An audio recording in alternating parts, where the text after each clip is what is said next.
Discover the power of look over in English. A deep dive into phrasal verbs. Hello, language learners. We're back with another interesting English language topic.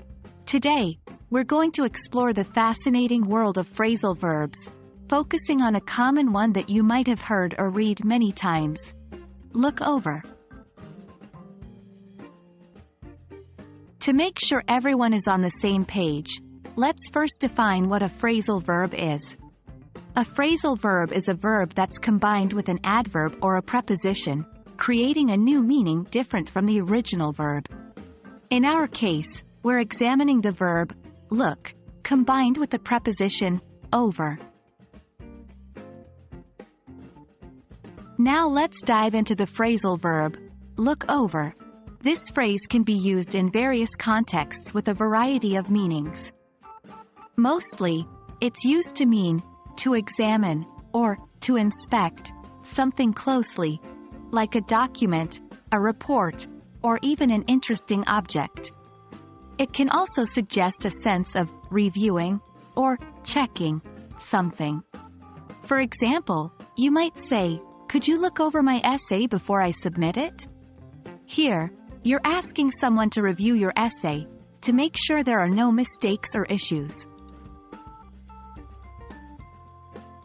Now, let's practice using look over in some sentences. We'll look at a few different situations where you might use this phrasal verb. 1. After completing the project, Jane asked her boss to look over her work. 2. I will look over the contract before signing it, the businessman assured. 3. The teacher took some time to look over the students' assignments.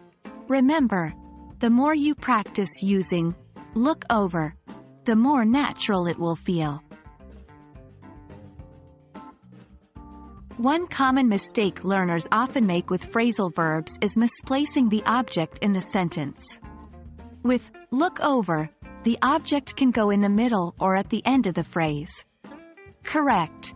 I need to look the report over before the meeting. Correct. I need to look over the report before the meeting. However, when the object is a pronoun, it must go in the middle. Correct. I need to look it over before the meeting.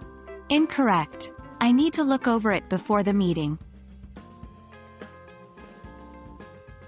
Phrasal verbs can be tricky, but they're a crucial part of mastering English.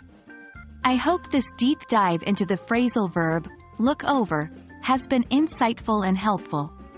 Remember, it takes practice, so try to use look over in your daily conversations or writings. See you in the next video where we'll continue to unravel the mysteries of English grammar.